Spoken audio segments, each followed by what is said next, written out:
Hello les amis, j'espère que vous allez bien. On se retrouve pour une nouvelle vidéo et je vais vous montrer un petit peu ce qu'il me reste. C'est pas très glorieux, mais bon, on va faire en fin de compte une petite fin de frigo, parce que vraiment c'est ça. Je vous montre. Voilà où est-ce qu'on en est. Alors pour les sauces et tout, ça c'est bon, hein. Mais voilà. Voilà ce qui nous reste. Je suis même pas sûre qu'il y a des trucs qui soient encore bons d'ailleurs. Là-dedans, il y a juste des knacks, du fromage. Ça, faut que je jette parce que c'était une date courte et je l'ai pas mangé. C'est pas bien de jeter, mais bon, je vais pas vous dire n'importe quoi. Je vous montre la réalité. Voilà. Donc ça, c'est la boîte fromage. Voilà. Il me reste quelques carottes. Il faut que je regarde si elles sont encore bonnes. Un petit viennois, voilà, en dessert. Et ici j'ai un reste d'épinards, faut que je regarde ce qui est bon, faut que je trie. Et j'ai aussi des poivrons. Et en frais, qu'est-ce que j'ai d'autre? Bon, j'ai de la chance quand même parce que j'ai un congèle qui est plein, mais en termes de produits frais c'est compliqué. Alors voilà l'état de mes poireaux, hein. Donc je vais essayer de récupérer ce qu'il y a à récupérer. Il me reste un œuf. Et voilà, ça je crois que ma mangue, c'est ma mère qui me l'a donné, à mon avis elle doit plus être bien bonne. Ça je vais le couper et je vais voir ce que je vais faire avec. Est-ce que je fais une soupe ou pas? Il me reste voilà une clémentine et un citron. Bon, on va essayer de préparer. On va essayer de préparer quelque chose hein, quand même. Je vais essayer de cuisiner un maximum pour être tranquille pour la semaine parce que nous sommes dimanche et mes prochaines courses ça sera pas avant jeudi. Voilà. Et bien écoutez, je sais absolument pas ce que je vais faire encore. Mais un truc que je faisais avant que j'ai pas refait depuis parce que on a emménagé et tout. Mais en fait, il y a quelque chose que j'aimais bien faire, c'est que je préparais à l'avance. Même si j'assemblais pas mes plats par exemple, mais par exemple je préparais, je faisais cuire mes poivrons, je faisais cuire un peu de riz, un peu de pâtes et puis j'assemblais comme je pouvais. Si au dernier moment je sortais un pavé de saumon, je sortais un steak haché, voilà quelque chose, et je cuisinais comme ça. C'était plus pratique, ça me prenait vachement moins de temps. Et je me dis que le soir quand je rentre, hier j'ai fini, il était 20 h, je suis rentrée chez moi, il était 9 h30. Comment vous dire que je n'ai pas le temps de préparer quoi que ce soit et surtout pas l'envie, hein, qu'on soit voilà, honnête, enfin, que je sois honnête, enfin c'est... Ouais, on n'a pas envie quoi. Donc du coup, bon allez, assez parlé, vous avez compris ce que je voulais dire. Et c'est parti en cuisine.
Les filles, je viens de prendre les carottes pour les faire avec mes lentilles. Sans vous mentir, ces carottes, je les avais avant de déménager. Donc, c'est-à-dire que je les ai depuis, oula, presque 2 mois. Habituellement, voilà. Et là, vous voyez, il y a juste un petit peu, vous voyez, un peu de moisissure que j'aurais juste à couper si vous voulez là. Mais elles sont encore, enfin, elles sont dures, quoi, pour... habituellement, elles sont toutes molles et tout. Franchement, c'est des boîtes Systema. Elles sont vraiment top. Je vous mettrai le lien en barre d'infos sur Amazon. Moi, je les avais achetés à Carrefour. Il y avait une offre parce que Amazon c'était trop cher. Mais bon, on ne sait jamais. C'est à des prix. Si vous voulez au moins voir le modèle, je vous laisse ça directement en barre d'infos.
du coup j'étais appelée vers les 4h30 par mon papa. Alors j'ai fini en rentrant en un quart d'heure, 20 minutes, voilà, histoire de faire réchauffer, juste de faire la soupe. Je vous montre du coup ce que j'ai préparé. Donc, la petite soupe de butternut, elle est là. Les lentilles, les carottes avec l'oignon. On a les épinards, les oignons. Ici on retrouve poireaux avec le lard. La petite purée de patates douces, donc avec du boursin. Franchement c'est super bon, ça évite que ça soit trop sucré. Là on a les pâtes, les poivrons, donc du coup certainement à associer avec autre chose. Viande, etc. je le fais à la dernière minute. Mon lait commence à être un peu tard, l'homme est déjà en train de manger, enfin a déjà préparé son assiette. Du coup voilà, ça sera steak haché qui ira du coup avec les lentilles pour ce soir. Et je pense que je m'en suis plutôt bien sortie. Je pense que c'est bon jusqu'à jeudi. Au niveau du frigo, bon voilà, au niveau des fruits et légumes, bon voilà, hein, il nous reste par contre, voilà, concrètement j'ai essayé de faire un peu de vaisselle, etc. pour pas trop m'encombrer. Et voilà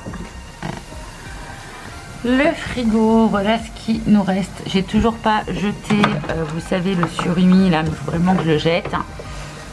Et voilà, hein, il me reste 5 tomates cerises qui se battent en duel. Et du coup j'ai gardé les tortellini parce que ça franchement quand on a la flemme, si j'ai fini de manger tout ce que j'ai à manger, c'est cool de pouvoir se faire ça vite fait, en 3 minutes c'est cuit. Voilà les amis, j'espère que ce batch cooking vous a plu. Et puis que ça vous a peut-être donné des idées recettes, parce que bon, comme vous savez, souvent je pars un petit peu sans savoir. J'ai des trucs qu'il faut que je cuisine, donc je cuisine comme ça un peu à l'arrache. Et du coup je suis quand même très contente de ce que je sors. Voilà, ça me permet de tenir et de pas réfléchir le soir à me dire qu'est-ce que je fais à manger, j'ai pas de temps, je fais un truc bizarre. Donc là non, et puis bon, si je pouvais aussi perdre un petit peu de poids, ça serait top. Donc voilà, écoutez, si vous avez aimé cette vidéo, n'hésitez pas à liker, commenter, partager, surtout vous abonner bien sûr. Moi je vous embrasse très fort et je vous dis à très vite dans une prochaine vidéo. Ciao ciao.